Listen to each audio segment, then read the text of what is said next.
Shabbat really shows what the greatness of a human being is, in this case demonstrated on the Jews, and that the 6 weekdays are really a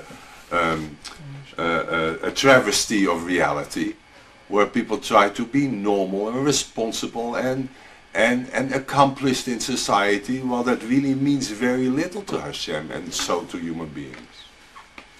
So you're turning things around 120 degrees, 180 degrees, and you're saying basically the real life is Shabbat. That's why it feels so great to learn, because then you recognize your potential, and this is really what you're created for, and now you're connecting to all the higher things that we really should be connected to. Good point. Good point. Anybody else got any comment on that? There's one question. So you're presenting quite historical approach to Halacha. How do you find the brisk response? Because he saw Halacha and Torah Shabbat in a vacuum, above a historical vacuum. So what would his response be? Well, I would say like this, that brisk is a typical example exactly of what I'm speaking about. And that is that what they call the lomdus, and of the brisker shita of learning, which I did for many years in the yeshiva in Gateshead, which is absolutely marvelous, but it has got nothing to do with life. I think it is needed somehow. It is part of what the Jewish tradition is all about. But yeah, obviously the people in the world of brisk, I don't know if they ever thought about the questions which we are asking here at this very hour, yes or no. This is not at all on their mind. I come to that later because there's much more to that, but it is the yeshiva world, which is a marvelous world, is a world which is obviously and deliberately disconnected of the reality. Yes? And I think that was done because A, it was a way to survive. It was a joyful event. It is marvelous to learn a piece of Gemara. It is much more marvelous than to solve other problems. And it gave us the opportunity to do what other nations perhaps would not have, were not able to do, and therefore succumbed. But it creates a world which is far removed from the reality, or as Moshe Mordechai would say, is this is the real world, and the world of the 6 days is actually a very bad, let's say, condition which we badly enough have to live in, but ultimately it is what life is to be found in Shabbat, and life is not to be found within the 6 days of the week. That possibility definitely exists.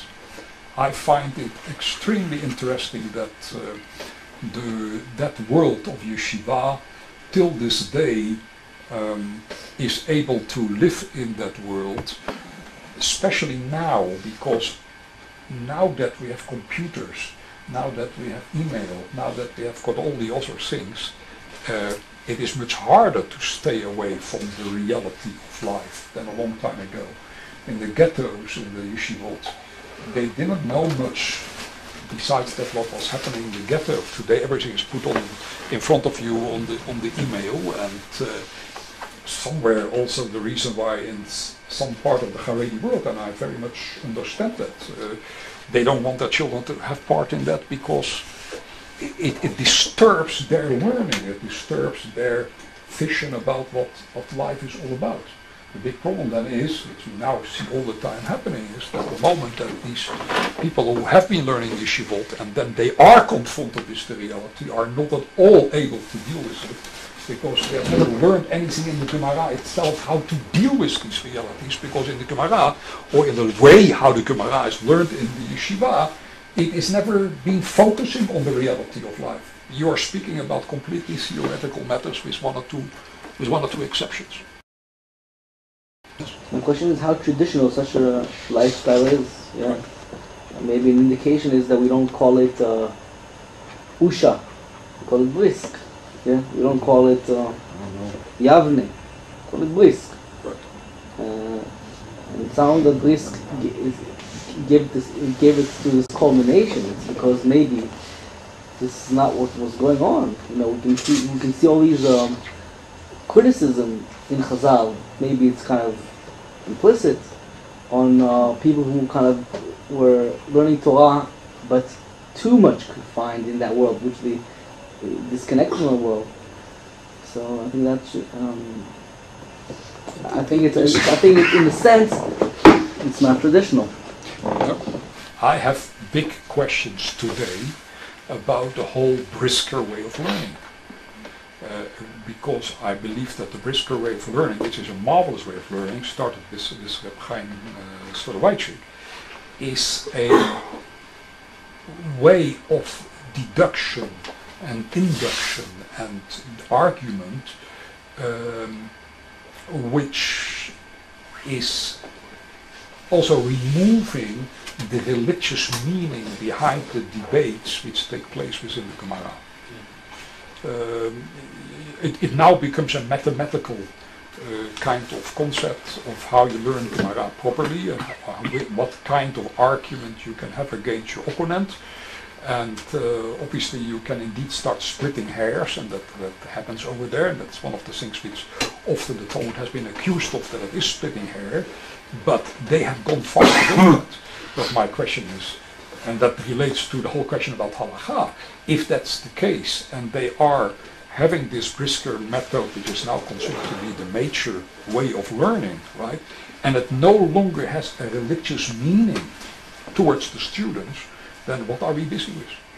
Yes, we have to stop here, but I can tell you, and perhaps I've mentioned that before, forgive me if I repeat myself, often I get Bachorei Yeshiva at my table who are learning in a Lithuanian yeshiva, and they learn very well, and they have learned many Masechtot, and I ask them about it and so on, and we speak, and then I ask them, so tell me something, if somebody will ask you, why are you religious? What would you say? And then they sit in their chairs completely silenced, and they have not the slightest clue. And then I say to them, you have been learning for years Gemara. Yes, you probably know more about it than I do. You know the Reb Chaims, you know the latest diukim in the Rashba and so on. But if I ask you a plain question, if somebody would come to you and ask you, so why are you a religious Jew? You have nothing to say? Don't you think something wrong with the system? Huh? It's dangerous to be a Jewish Socrates, you know? It's very dangerous to be a Jewish Socrates. But the fact that they sometimes, I have to explain them what I'm asking because they don't even understand what I'm asking. Because it has all been so much part of the system that they can't understand anymore. What is the question about being religious? It's no longer the question of being religious, it is the question of being halachic and being a good brisker. We shall leave it over here, and I wish you already Pesach Kasher V'Sameach, but we have still an awesome class.